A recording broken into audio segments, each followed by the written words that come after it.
You are watching and listening to the We Are West Ham podcast, and this is the Opposition View with me, Will Pugh, ahead of Saturday night's game against Tottenham Hotspur at the London Stadium. We're back to that era again at West Ham, aren't we? Where the only thing we've got to care about in a season is whether or not we beat Tottenham Hotspur home and away. This is the first of the two fixtures of the season. Given we're already at the League Cup, we're probably going to whimper out the FA Cup early doors, and we're not going to get in Europe. I'm delighted to say, joining me on the We Are West Ham podcast is a friend of mine, friend of the podcast, journalist, broadcaster, Tottenham Hotspur Stadium announcer, and despite his Tottenham allegiance, actually very, very nice bloke indeed. Paul Coyte, wonderful to have you back on the show again. Will, it's good to see you. How are you? I'm really good, and it's lovely to see you, but blimey, you're sounding really miserable. You're 3 games in, Will, now. Come on, you've won one of them 3-0. I mean, I'm never going to be the West Ham defender here, but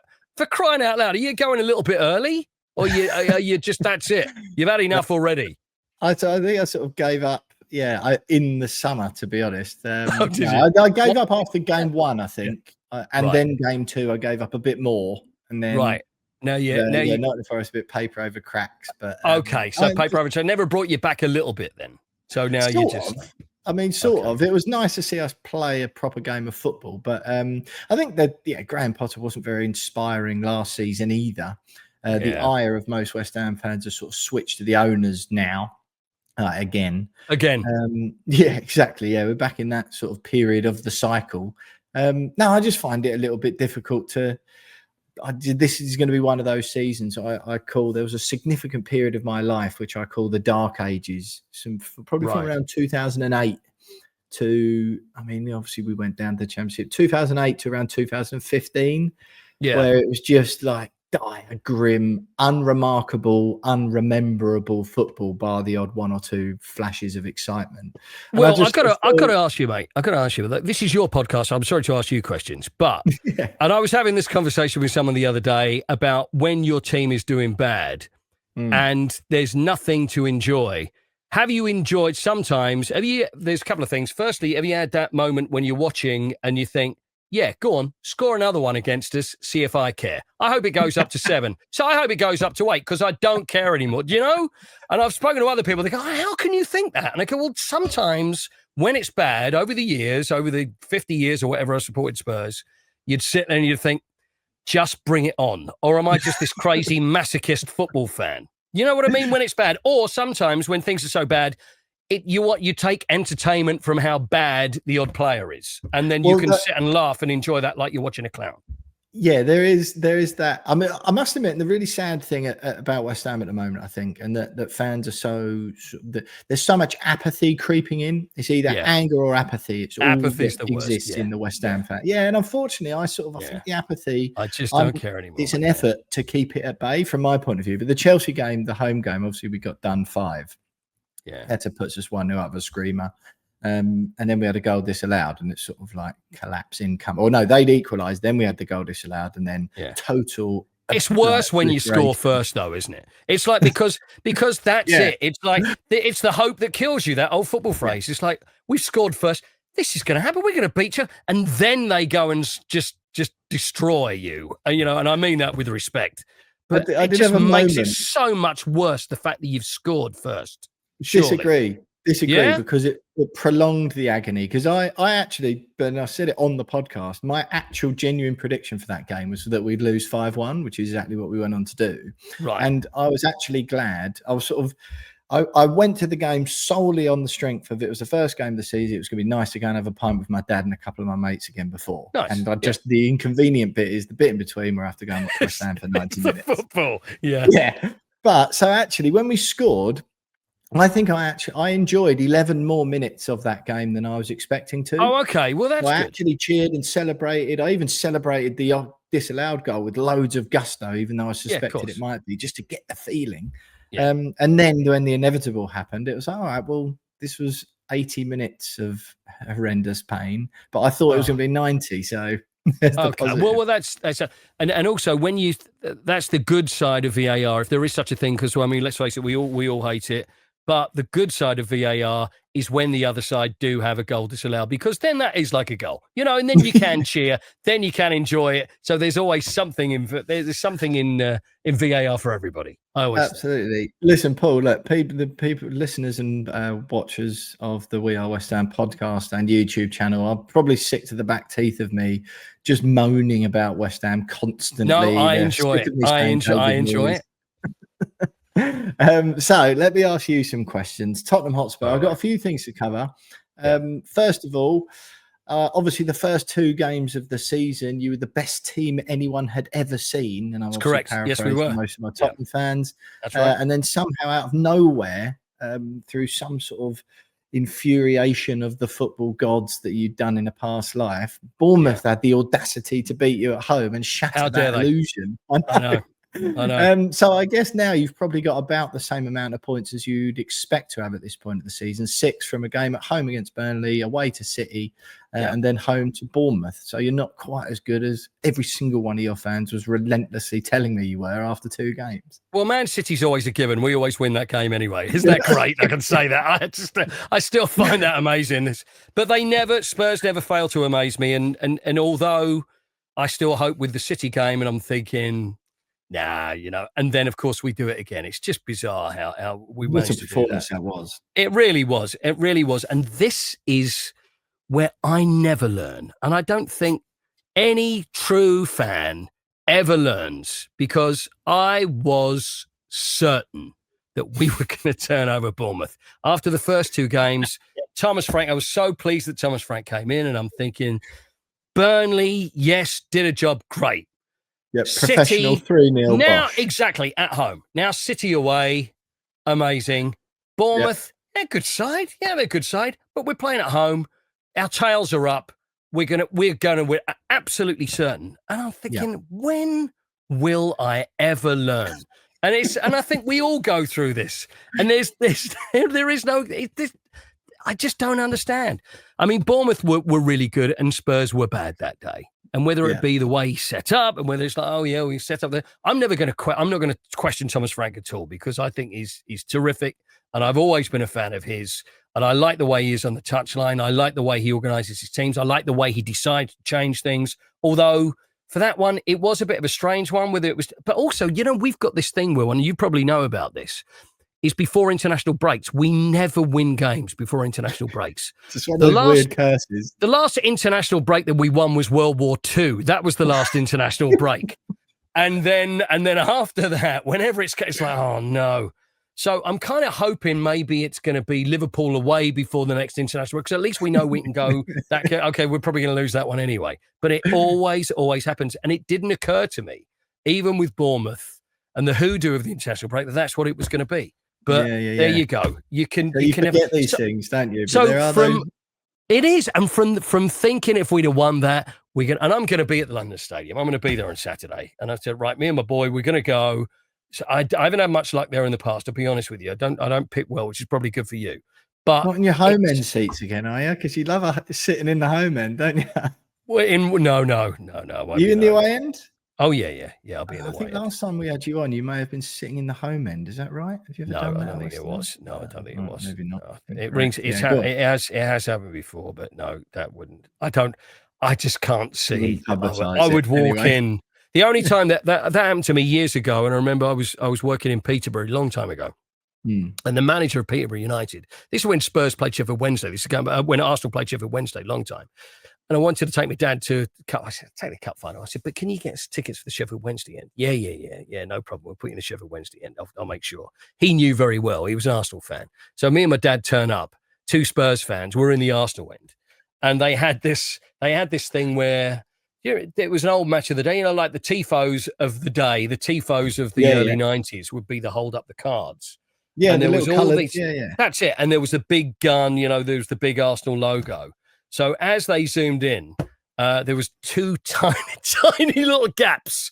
There's me and my dad going, I'm not picking it up.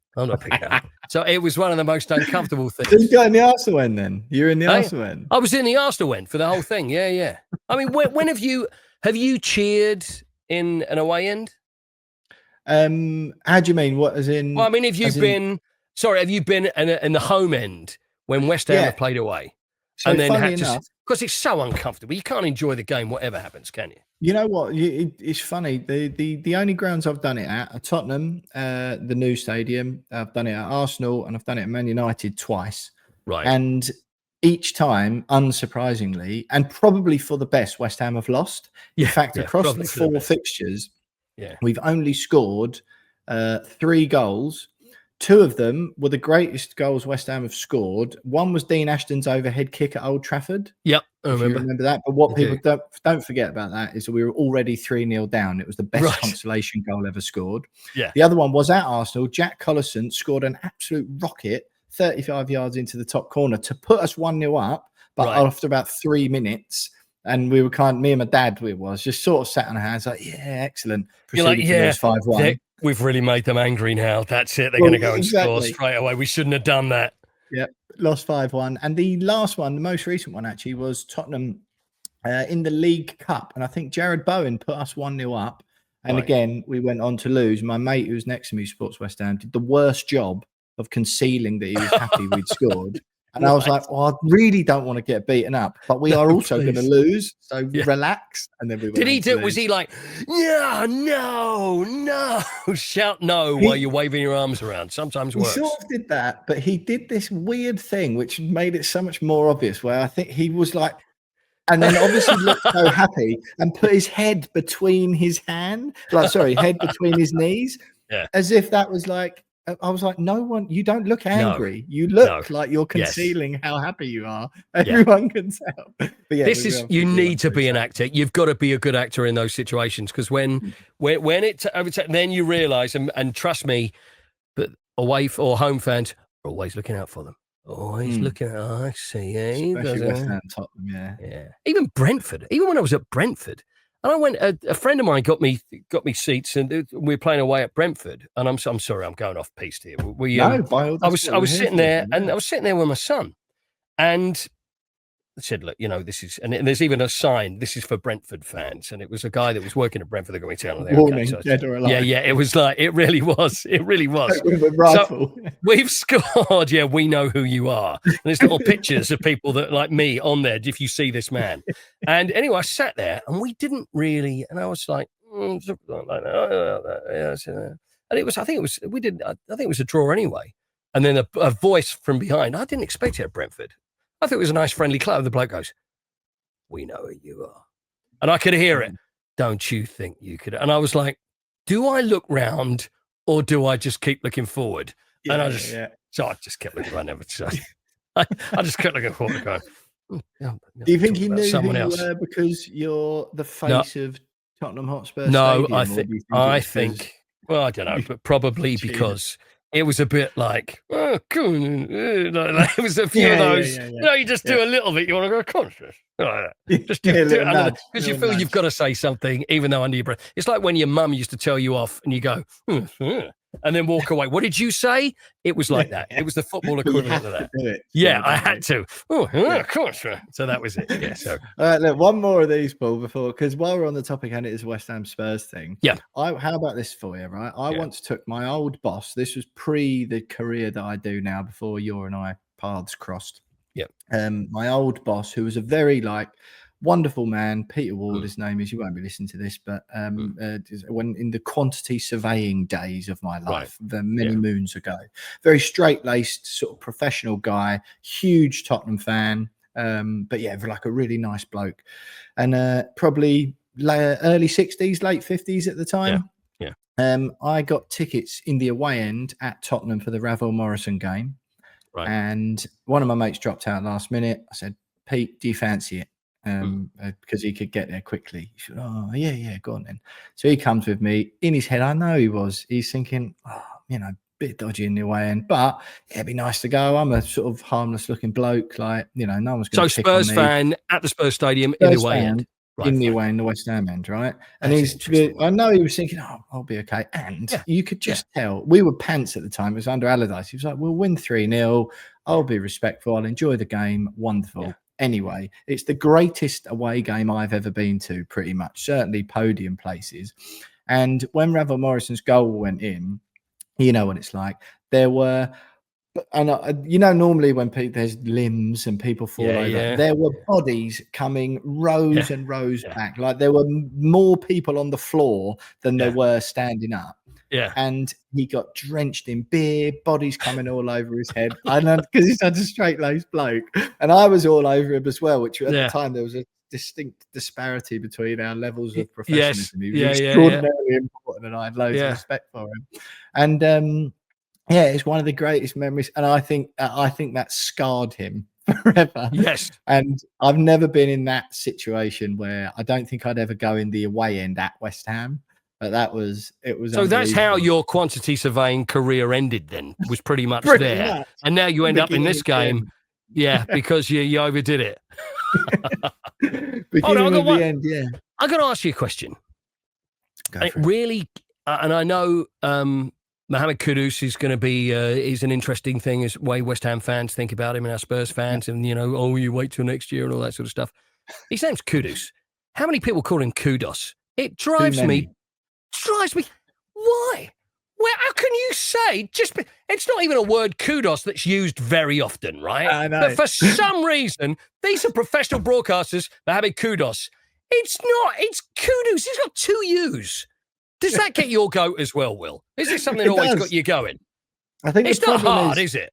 What I do have to be aware of is that I wouldn't say that pronunciation is my strongest point. Mate, you know what? It's not that big a thing. I'm not going to be Bruno Fernandes. I'm never going to get down that line. Right. But kudos. Yeah. Yeah, it's always that accent as well. Kudos. Yeah. It's always kudos. It's really aggressively delivered. I do that. Yeah, that kudos. Yeah, it's just like and Spurs fans are doing it now. And then I'm listening to the radio. Oh yeah, and then brilliant kudos. Kudos. I don't know. I'll tell you what I will do as well. Dean Scoggins, as a mutual acquaintance of ours, colleague of mine, big Tottenham fan, and I know you know him as well. He gets quite a lot of grief in some of the content we do together in the comments for his. I did a shout out for his daughter, didn't I? Was it something? Yes, I did. The other day. It was his daughter or his son at the Tottenham Stadium. Yeah, he was absolutely delighted by that, by the way. But he gets quite a lot of grief about his pronunciation. But again, we're both sort of from the southeast of England. Didn't go to any of those posh schools that lots of people in this game went to. So there's a bit of a twang in our voices sometimes. Yeah. He does a thing that annoys me a lot, which is calling players by their first names. So it's Trent. Trent, I know. What did he do to deserve being called Trent? Just because it's Alexander Arnold? Bruno. Yes. I know. He does that. Yep. How? What is suddenly just Fernandez? It's Bruno. It's like there's no other Bruno in the world, and Trent because he's got 2 surnames. Because Alexander is too much to say. So we just call him Trent. Yeah, exactly. Well, his friend. He was delighted the other day when Amad Diallo officially dropped Diallo from his name and just declared he wanted to be called Amad. Dino was absolutely delighted because I've been hammering him for calling him Amad for such a long time. That he was delighted when he was by deed poll he was officially correct for the previous. Oh, there you go. I am anti putting whatever you want on the back of your shirt.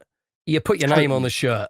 How comes you put whatever you want? Nicknames, all that, Chikorito, all this nonsense, you know what I mean? Chikatita, you and I know all that stuff. Let's not talk about Chikorito. Okay, all right. Well, flashbacks for a different reason. You know what I do think is funny about that, though, is that they never do it for like the English players. They never call Maguire Harry.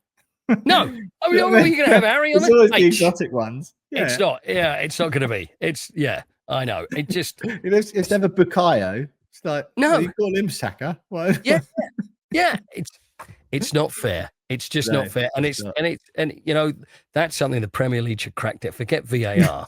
This is what names on the back. Exactly. Proper names later. Should be focusing on this sort of stuff. That's the first thing they should do is say, now what's going on with this Bruno fellow? What's his name? Please. What's his full name? Right. Yeah, and I'll tell you another thing, and we're not going to have any of this kudos stuff anymore. We're going straight down. We don't mind, a little, we're not going to go crazy pronunciation where you can't understand what the hell they're talking about. but we are going to do it right. We would insist that you pronounce the names with the letters that are actually in it, if you don't mind. Yeah. Just stop swapping vowels of your own accord. Yeah. Anyway, Paul, 20 minutes in, let's actually talk a bit of Tottenham. I'll tell you what, while we're on the topic, let's talk about Mohammed, or as Dino would call him, or Kudus, like many people call him. Or Mohammed Is Kudus, he not Mo? Is he not Mo name. yet? He should be Mo now, surely. He was Mo Kudus during his first season with us when he was good and people liked him. Right. Now he's back to being, just sort of X-rated expletives. Now he had an awful season and then went to Tottenham. So, yes. What do you think? It's funny. We were sort of having a brief chat about it just before we came on. And you actually, you said, I'm talking about West Ham fans who all keep hearing is you wait till next year. The funny thing was I didn't get the chance to say it to you at the time. Just before I came on, I'd sent a text to a Tottenham guy I was talking to for work purposes who had been calling me out on my public or remonstrations. James Jones, my co-host, has got more grief because he was more vocal on the podcast about the quote that went viral was, "We've pulled Tottenham's pants down." And I think immediately after the Burnley game, Tottenham Twitter delighted in reposting all of our content all across the web. So I just text someone and said, you just wait, mate. You'll hate him by next Christmas. What's the give us the Tottenham view on the transfer itself when it first happened, the money, signing players from West Ham, and then sort of what you found of him so far, what you think's where he'll end up. Right. Firstly, money. I think it's interesting when fans go, "Oh, paid too much money for that." Oh, it's not your money. It doesn't matter. I don't care what they spend. You know what I mean? It kind of isn't. It's like, well, this is not coming out of my pot. This is if they're going to go out and get the player. Like taxes, is it? You pay. Yeah, it is. It's like, I can't. And it's when you get, well, I'm not sure I want him at the club because I'm not sure he'll be in the dressing room. It's like, don't worry. I worry about players leaving my football club, not players coming in, because if they're not good enough, then they don't get to play. So if you want to bring him in, but Kudus, sorry, I beg your pardon. Kudos to Spurs for bringing him in. For kudos to Kudus. I think he's done really well, and he looks strong. But this is the thing. You lot have got into my head thinking, is this where it runs out? Is this where it goes? Is this gonna? So far, I mean, we've only played a couple of games. I loved him against PSG. I thought he was great. I mean, what is it in your view over there? Is it lack of effort? Is it like it just not good enough? Because you can't turn it on and turn it off by being good and then being. Ricky V used to be like that, I suppose. But 1 minute you're great, 1 minute you're not. I like him. From what I've seen so far, I've been really impressed, and he gives everything, and you can't ask for any more from that. And that seems to be the opposite of what West Ham fans say.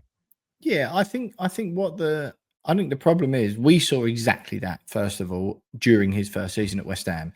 Yeah.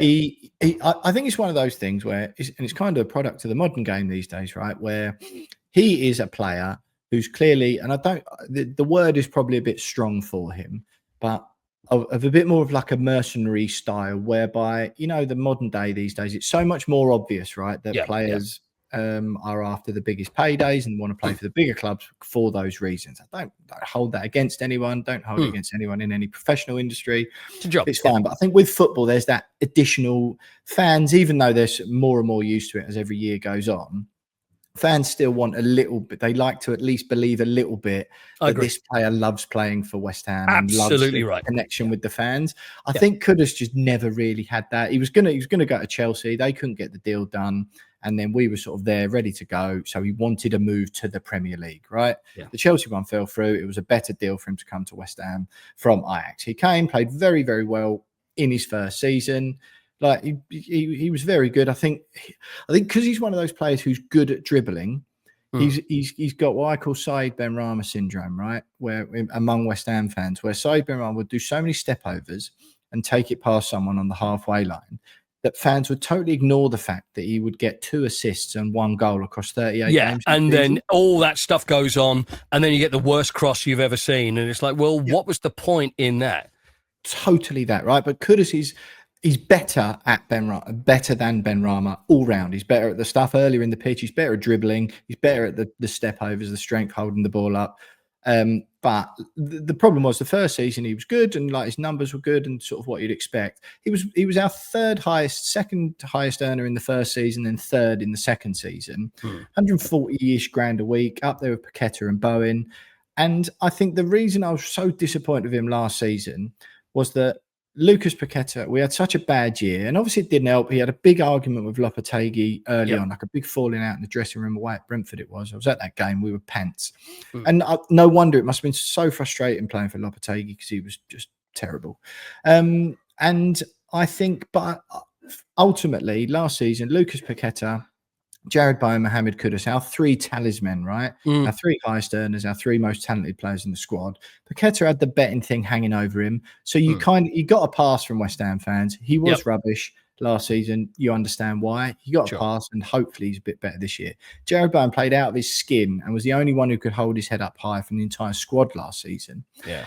And Kudus, he just didn't. You could just tell he was just like, as soon as you could tell we kind of served our purpose, and he didn't want to get stuck in when the going gets tough. When things are a bit hard and they're difficult and you're changing managers, you want your best players, your highest earners, to grab the ball by the horns. And he was just sort of a bit sulky, and it was like when the going gets tough, Jared Bowen got going, you give Paqueta a pass, and you want Kudus to be like, well, no, if Paqueta's not going to, I'll be the man with Bowen then.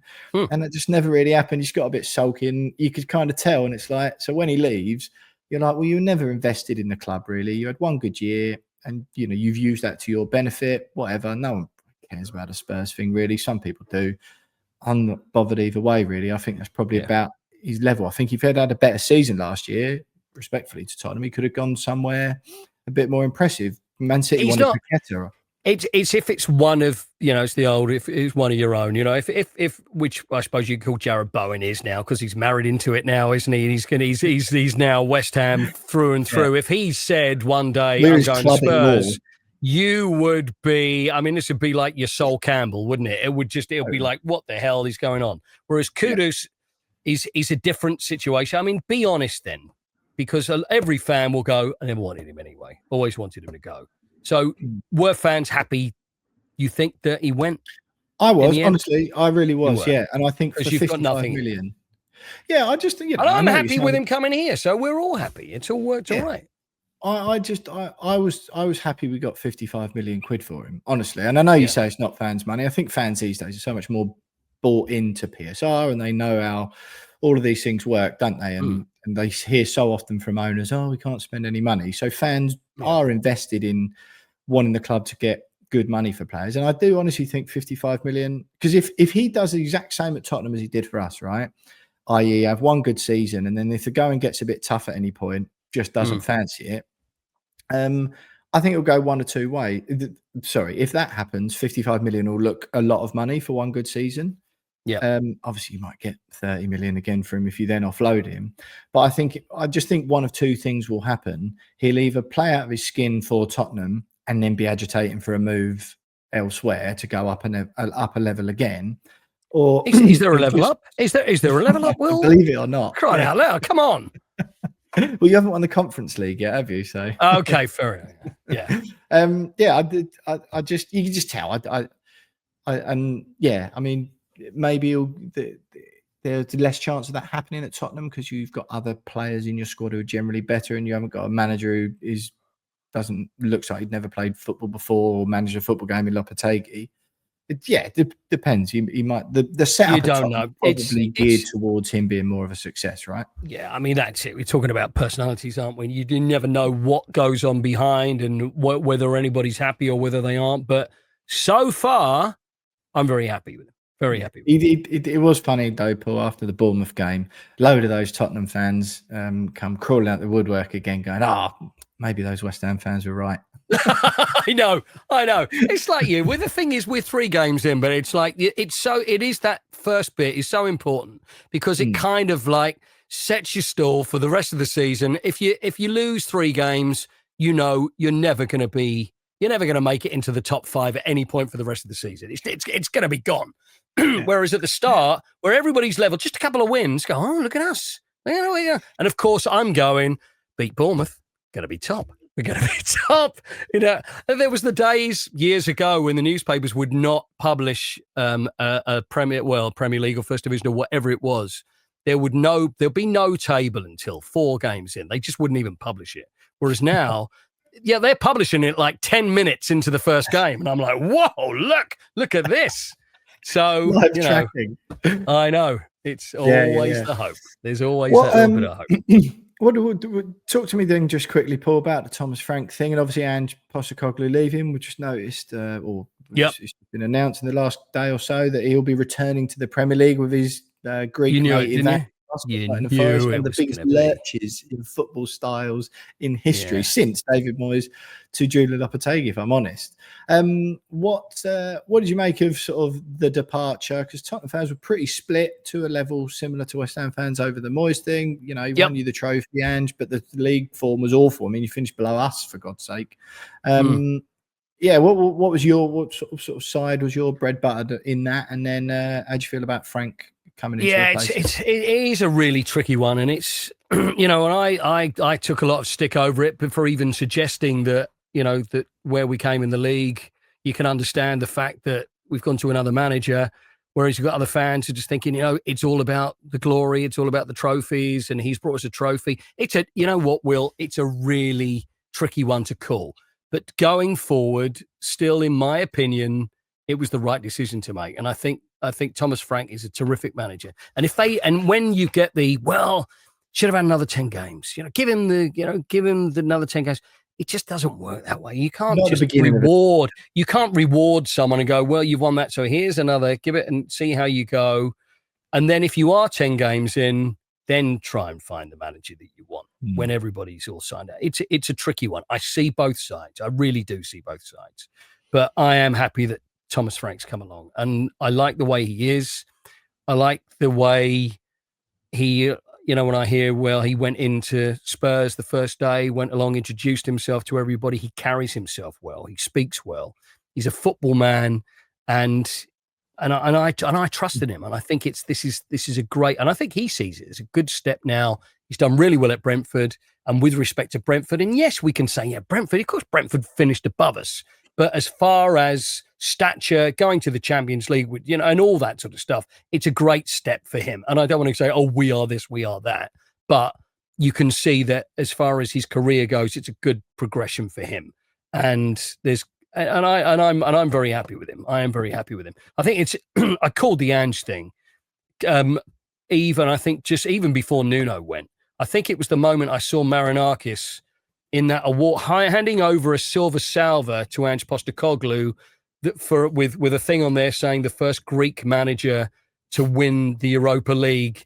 Is that an award? And you kind of think, where this is going, don't you? You could tell that that's what he's got his eye on. And then the whole Nuno thing starts, it's like bubbling under, and and I think Nuno probably saw that as well and thought, that's going to be the next guy. So as soon as Nuno went, I was on GB News saying, it's going to be Ange Postecoglou. I tell you, it's going to be Ange Postecoglou. That was not based on any inside knowledge apart from common sense. And it's going to be it's going to be really interesting to see how that one goes as well. I think it's going to be very entertaining. They're friends, aren't they? Marinakis and Postecoglou are sort of friends already, I believe. So it just feels like that feels like you're watching like sticks of dynamite being planted, like you saw on the old cartoon. And the detonator's just been plugged in, and his first game is going to be someone lighting the fuse. And it's just how long the fuse is around the whatever it might be on the cartoon before inevitably there's an enormous explosion. I think this is what everybody's sitting around waiting for. Well, are they going to disappoint us? Something's going to go. Something. When it is, I don't know, but it'll be really interesting. They'll either be amazing and win something. They could go down and it'd be a complete disaster. It's not just going to be, as Forest playing something. It's going to be a hot ticket to go and watch it, really. Yeah. It's not going to be Steve Cooper's Forest, is it? So on Thomas Frank, Paul, just quickly, I previously was guilty of putting him in the same bracket. And again, I can't really change that too extensively after he's had 3 games with you.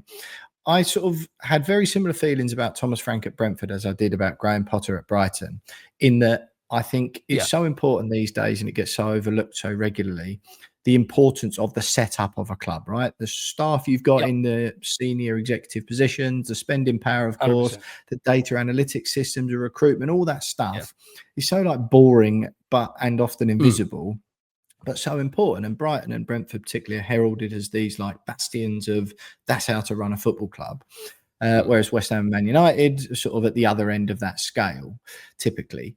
And I always felt that with Brighton, a little bit less so with Brentford, because I kind of only had Thomas Frank to go, and a little bit Dean Smith, a bit, to be fair. But I was like, those are clubs who make managers look better than their like resting level would be, their default level. And I think clubs like Manchester United make managers, on the whole, look worse than they actually are, because there's so much more to deal with, and it's so chaotic in the way it's set. That's a really good point. I felt that about Thomas Frank prior, less so than I did about Potter. I think my theory is kind of proving with Potter now, and if it doesn't improve and he gets sacked by West Ham, that previous gloss that got him the Chelsea job, people then go, oh yeah, it was Brighton who were good rather than him. Whereas with Moyes, I think it's Moyes was good rather than West Ham. I think people will accept that, whatever side of the fence, the Moyes fence they sit on. Have you got any? I sort of feel like with Tottenham, you mentioned that he's such a nice bloke, Thomas Frank. Yeah, because Tottenham are such a big club now, particularly with the new stadium. You're sort of a bit of a football. A bit more of you know what I'm saying, right? I don't want to say anything too complimentary really about Spurs, lest it get clipped up. Go on, but just whisper it. I know. I know. You always get that where it's like 10 seconds and then you're destroyed by everybody. It's like, no, that's not what I was saying. Exactly, you need a little sign behind you. Just listen to the whole thing. So, given that Tottenham, this is as far much as I'll give you. Given Tottenham are a slightly bigger club than Brentford, do you think he's too much of a nice bloke, or do you think he's got the clout and the sort of steel that you need? Like Jose's got and Klopp had, and Pep's got as well. I think everybody steer a ship as big as Tottenham's. I think anybody when you get big businessmen, you get people like Richard Branson, such a lovely man, and all these people. Nobody gets to the stage that they've got to be the manager of a Premier League team when you're earning that sort of money by being just a nice bloke. It just doesn't happen. There's got to be a steal. This is a really tough. Football is a really, really tough business. And you speak to managers, and it's not, they absolutely live and breathe it because they've got to. And it's so much pressure. I remember the late, great, I'd say, bless him, Justin Edinburgh, and I knew very well. And I remember when he'd taken the job at Orient. And I always remember the conversation I had when the Spurs were playing at Wembley at the time. And I just remember him saying, Coyte, this managerial, it ain't easy. It's like you have to answer to everybody all the time. The fans, if they're not happy, you've got the board, if they're not happy, then you've got to deal with social media, then you've got to deal with the players and everything. It's so difficult. And it's, and the thing is, like we look at Graham Potter, and if you can imagine what it's like for him, and a manager, and also a manager breaking through, I always say as well, look at Wayne Rooney. You've got to get that first one right. It's got to be dead right. And Frank Lampard's been very careful about the way he seems to be okay now with what he's doing. And it's sounded level a bit, maybe, yeah. Yeah, maybe, but you've got to, if you have a couple of, you've got to get it right. You've absolutely got to get it right. Because then when your star starts to fall, you think of all these managers that are always on that managerial merry-go-round, they'll just drop off because then it just doesn't happen for a couple of jobs and then they disappear. What happens to your guy if you fire him?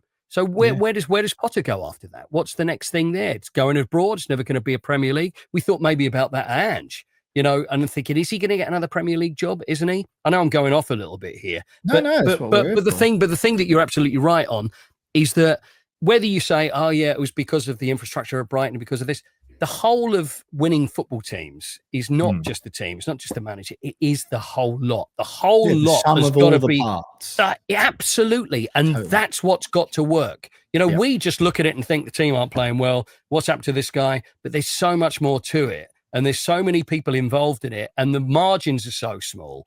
Everything has got to be perfect for it to work, and when it doesn't, we're just like, well, what the hell's going on? And you always, West Ham are going to do this again. We saw it again with the protests.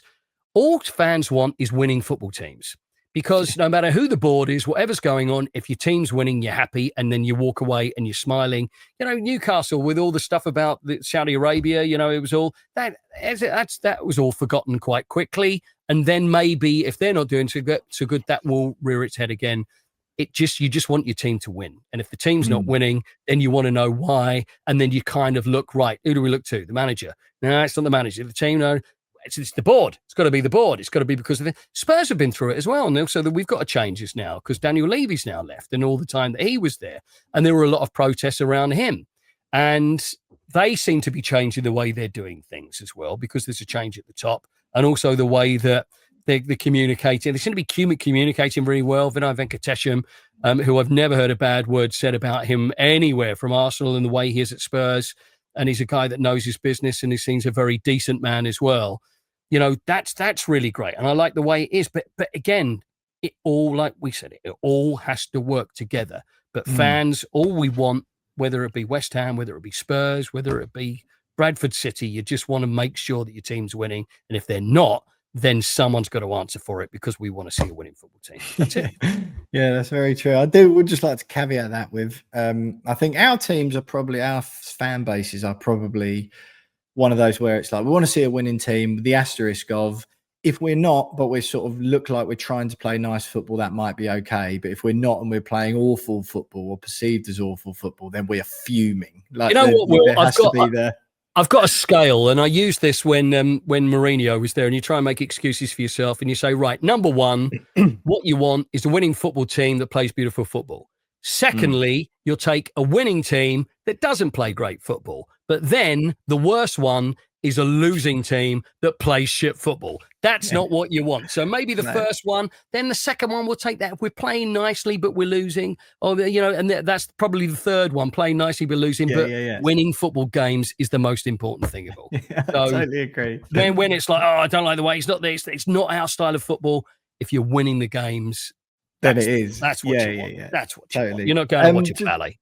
Talk to me. I think I've got one more question before I can put off actually talking about the game on Saturday, Paul. Just talk to me about Levy quickly. Obviously, a huge period of time at the club. You mentioned the protests there. I think sort of what he's done to Tottenham as a club, given that my sort of scale of this, and I'm probably sort of a pretty good age, a good barometer. I'm sure you are, but you've seen so many more eras of Tottenham and of West Ham. Someone who's my age, I grew up in the 90s when Tottenham were only slightly less naff than West Ham were. There wasn't a lot in it, right? Yeah, we'd be more history and stuff. But yeah, we were sort of, it would be, you maybe sometimes get into 8th or 9th, but arguably we were ultimately flitting around 11th to 13th between us. And from same sort of size stadium, same part of the country, same sort of people support the two clubs. From where Daniel Levy has taken Tottenham in there, is it 25 years he was in charge, of 22? Yeah, it's like from where he's taken Tottenham in that period of time from the mid-90s or the early 2000s to where West Ham's trajectory has gone in that time, both in a new stadium now. The view on the respective stadiums couldn't be more different, if I'm honest. Just what do you sort of make of the whole Levy, his whole reign, and then him leaving? Were you surprised? You know him that well through your work? Yeah, I was surprised. I don't think there's anybody that wasn't surprised unless you were right in the inner sanctum. Yeah, it was a real surprise. I mean, I got I was driving along with my son in the car, and then I get into these messages saying, WTF. And I'm like, what? Just go on Twitter. It's like, Levy's gone. And you can't argue with what he has done, because he did the interview with Gary Neville, didn't he? He said, I hope that, in time, that I don't know whether this is something that he'd mentioned because he knew what was coming. I don't know. Maybe he didn't. I really don't know. But you can't argue with where we were to where we've got to, but there's always more. There's always the next step. I'm never going to be the one that's going to say, oh, yeah, it should have been better. He should have done this right. He should have done that right. It's not really, I'm not really the one to ask about that, because I'm a fan, but also I work with the club as well. Yeah, cool. And it's a tricky one for me to talk about. But it was a surprise. And without doubt, where you can always understand fans' frustrations, but we really know what was going on behind the closed doors? We don't really know. We don't really know, because money was made available sometimes signings weren't maybe the signings that worked out the way you wanted them to. Always difficult to be able to say that, but you can probably. But I think we can look back. Those, I mean, we're heritage fans now, that we can look back and say, you know what, it was, it's a big change, and he's certainly moved the club on. So maybe now we'll move on a little bit further. Is the future bright then for Tottenham with your new? I think it is. New structure, do you think? Yeah, I think it is. I mean, the like I said, Vinay Venkatesham, I haven't met him yet, but by all accounts, I'd heard stories about him from people that had dealt with him over years, quite a few years ago, about Arsenal. A classy man, and I think the future is bright. I really do, and I think it's all done for the right reasons, for the good of Tottenham Hotspur Football Club. So let's, I'll be hoping it is. I am very hopeful. Yeah, it's a shame to hear that, obviously, but Sorry. Yeah, I was hoping the outlook was going to be a bit more bleak. It's going to be a disaster. Yeah. So watch out, you and your Kudus. I'll tell you what, he's here to stay. Saturday night, 5:30, London Stadium, West Ham v Tottenham. Of course, we're the form team going into the game. You are the form team, victory and your embarrassing home defeat. Surely you can't see anything other than a romping West Ham win. I already know what you're going to say. I already know what your answer is going to be. Last year, was it the worst? It was the most apathy from everyone. It was the worst Spurs West Ham game. It was maybe the worst Premier League game that anybody's ever seen. Yeah. So I'm hoping for something early on in the season. I want some atmosphere. I want it to be fun. I want it to be a great game, and I want Spurs to win. So I am going to say, sorry, Will, but what am I going to say? You tell me what I'm going to say. I know what you're going to say. You're going to say, you never know. I know what it's like. West Ham always turn up and play like 1980s Brazil, 1970s Brazil, whenever they play against Tottenham. You never know, so I can never say with any confidence. But you do always turn it on, and it's going to be an excellent game, whatever happens. But, I fancy Spurs to edge it by a goal. That's pretty much it. No, I think we're going to lose 4-0. That's what I'll invite you I'm going 2-0. I'm saying Spurs 2-0. Or do I give you a goal? No, I'm going to say Spurs 2-0. I think the worst thing for you is the fact that we lost to Bournemouth last week before. So I think that is not going to be a good thing, because we are going to be determined to put that right. So I am sure that Spurs will win. But I'm always sure Spurs will win, and they often disappoint me, but sometimes they don't. I think Spurs 2-0. Will, be honest with me. I know. Yeah, you've got your friends, you've got everybody watching this and listening. A West Ham through and through, would never dream that you could possibly say it. But would you be honest if you thought you were going to lose this game?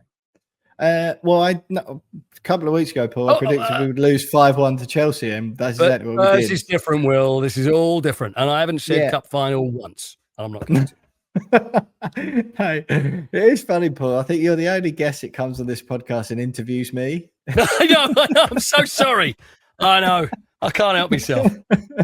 I'll have your fee. Yeah, exactly. Yeah.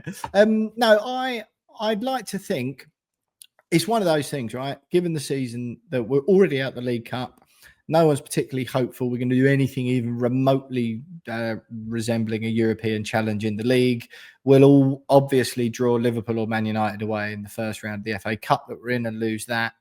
So therefore, I'm like, nothing really matters more to the fans than this game. If you want to give yourself and the team, if you're Graham Potter, if you want to give yourself and the team a much needed bit of positivity and a bit of vigor and zeal out of somewhere, given that all the protests about the board are being discussed again, talks of boycotting the Brentford game, it's like, look, if you do nothing else this year and you're going to come 12th, fine, beat Tottenham once, Tottenham once, and give fans something to be like, cling on to. Because if you don't, this is kind of all that stands in the way at the moment of it being total sort of anarchy again among fans. And there are a lot of fans going, obviously 3-0 at Forest is a great result. Flattered us a bit because obviously it was 0-0 for, we weren't clinging on. We were having to defend very well for 80 minutes. It was 3-0. Exactly. No, exactly. It was a positive result and we played well, right? We were organised. We defended very well for most of the game. Forest had lots of the ball, but they didn't look like scoring. So I just feel that do the same again. play the same sort of setup. Stop switching between 5 and 4 at the back. Play 4 at the back again like we did. Just play well. Just go and have an entertaining game. Don't collapse. Have a go. And, whatever Bournemouth did last week, have a go at doing that. Give the fans something to sort of latch onto. And as players as well, it's like, let us have a bit of hope in you, because the apathy doesn't come from nowhere. Fans don't just choose to rock up at games and be angry. So I think it'll be a real test. I think even if we give it our all and it's a barnstorming game, we lose 3-2 like we have done in the past, or 4-3, or it's a 4-4 and you get last minute winner. You can forgive those. You can. Bale. Definitely, mate. Go out and give it a go. But if we lose 4-0 and just collapse like we did against Chelsea, fans will just be. I worry about so 4-0 is your prediction, right? So yeah. So, you know what? I'd even take one of those forgettable 1-1s at the moment. Just if we play well and do something. Would you? I just want to cheer. I just want to say. Okay. Only because I'm almost feeling sorry for you, and that's not right. I can't do that. I'm getting soft. Honestly, I'll be there if you score. I'll be going. Oh, it's for Will. Bless him. I'm not going to get. Luring me into your nonsense. So anyway, let's. You know what? I'll agree with, and it's corny and it's old, but may the best team on the day win the game. I'll take that. Yeah. Who's going to play? You got any injuries or anything? Just very quickly. No, I think we're okay. I mean, apart from the Kulusevski, obviously, and I think I think we're all right. Solanke, I'm not sure about, but I think we'll be okay. Yeah. So Xavi Simons, I'm worried about. Is he going to play? Oh, don't know. Don't see why not. That's a very good signing. Yeah. See, well, I haven't seen him yet. Yeah. So we'll see. Anyway, look, Paul, this is probably a world record. What about Xavi? Make it 3 then. 3. Yeah, well, exactly. What is your prediction, by the way, Will? What did you say? Go on. I just fancy. I know you are good. 2-2 is probably what I think. Maybe there's half a chance at absolute, but I would say 2-1 just for 2-1 at West Ham, just for positive sake. Because if I can't be positive about this game, I never will be. So a lot of resolute defending from the Hammers, like we saw against Forest, and then some horrible smash and grab goal. Paqueta whacks one in from 40 yards, and then Jared Bowen with some horrible, ugly goal that he scores so many of. That'll do me 2-1. But I'll take a point, put it that way. Listen, Paul, it's been absolutely brilliant having you on. 52 minutes is, Christ. I would sorry about that. A world record. Don't you apologise at all. With dinner and everything. Listeners will be delighted. I think this is probably a world record length for Opposition View, which is absolutely brilliant. But it's because I enjoy talking to you so much, despite your Tottenham allegiance. I can only imagine how much I would like you if it wasn't for that. We all have our crosses to bear, Mr. Pugh. I'll see you for the home game then, and we'll see how we go from there. Enjoy the weekend, exactly mate. That. Look, Paul Coyte there, all-round top man, Tottenham fan, broadcaster, journalist extraordinaire, and the stadium announcer at Tottenham Hotspur Stadium. Of course, thanks so much for coming on the podcast again, mate. Thank you so much to you lot for listening or watching. Don't forget to follow us on socials at @WeAre_West Ham on Twitter, We Are West Ham Pod on Instagram. And if you like getting stuff early, a day earlier than everyone else in particular, and listening to podcasts free of adverts, then subscribe to patreon.com/WeAreWestHam podcast for less than £4 a month. And you can get both of those things that I just mentioned. Subscribe to the YouTube channel as well. And me and Jonesy will be back with you to react to Saturday night's game on Monday, if you're a Patreon, on Tuesday for everyone else, as always. Thanks for listening, everyone. West Ham, a massive up the Hammers, and we'll speak to you next week.